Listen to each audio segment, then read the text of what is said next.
છે કે શું મામલો છે ને પોલીસ તરફથી કેવી કાર્યવાહી કરવામાં તો આપણે જણાવવા માગું છું કે એપ્રિલ મહિનાના અંતમાં એક વીવીઆઈપી બંદોબસ્ત બચાવ જગ્યાએ આયોજન કરવામાં આવ્યો હતું વીવીઆઈપી બંદોબસ્તનું.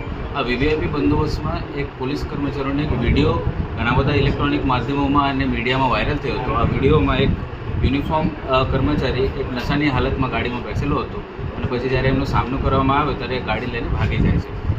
આ ઘટનાનું તરત જ ઉપરી અધિકારીઓ દ્વારા ભુજના તરત સંજ્ઞાન લેવામાં આવ્યું હતું અને એમની બ્લડ ટેસ્ટ કરીને એમના ઉપર પ્રોહી એક્ટ અંડર એમના ઉપર એફઆઈઆર દાખલ કરવામાં આવી હતી.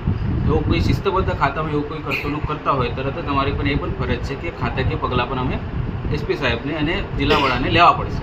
એમની ખાતાકીય પગલાં અંતર્ગત એમનો સુરત ગ્રામ્યમાં ડીઓ થયો હતો, જેને ટ્રાન્સફર પણ કહી શકાય સાદી ભાષામાં.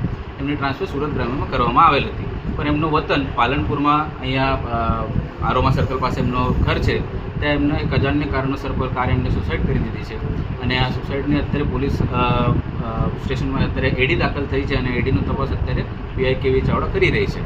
હું આપણે જણાવવા માગું છું કે અત્યારે જે તે વખતે જે પણ એફઆઈઆર થઈ હતી એમાં ઈ સાક્ષ્ય એપ્લિકેશનમાં મોબાઈલ એપ્લિકેશનમાં વિડીયો અંતર્ગત પંચનામા કરવામાં આવ્યો હતો, એમની બ્લડની ચકાસણી કરવામાં આવી હતી અને આ બાબતે સાયન્ટિફિક બેસિસ ઉપર એમની એફઆઈઆર દાખલ કરવામાં આવી હતી.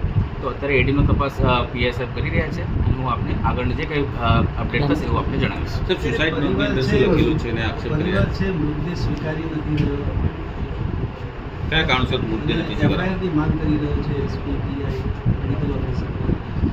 અત્યારે એવું જાણવા મળે છે કે અત્યારે પીએમ ઓલરેડી જે લાસ્ટ છે એનું પીએમ થઈ ગયું છે અને અત્યારે જે સમાજના લોકો થોડા ઘણા એમાં ભેગા થઈને એમને આગ્રહ છે કે અત્યારે તરત જ એમાં એફઆઈઆર કરવામાં આવે. પણ હું આપણે જણાવવા માગું છું કે બીએનએસની જોગવાઈ મુજબ જ્યારે પણ કોઈ અકસ્માત ડેથ થાય, કોઈ પણ એક્સિડેન્ટલ ડેથ થાય ત્યારે સૌથી પહેલી પોલીસ એડીને દાખલ કરે છે અને એડીમાં પછી કોઈ કોગ્નિઝેબલ ઓફેન્સ અગર નજરમાં આવે છે અથવા ફલિત થાય છે તો કોગ્નિઝેબલ બેસિસ ઓફેન્સના બેસિસ ઉપર પછી એફઆઈઆર બની શકે.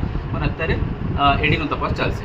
સુસાઇડ નોટ લઈને શું કહે છે? અત્યાર સુધી પોલીસના કબજામાં સુસાઇડ નોટ આવી નથી. પોલીસની અત્યારે કાર્યવાહી ચાલુ છે અને જ્યારે પણ સુસાઇડ નોટ પોલીસ કબજામાં લઈ લેશે તો આપણે જણાવીશું સુસાઇડ નોટમાં શું લખે છે. ઓકે.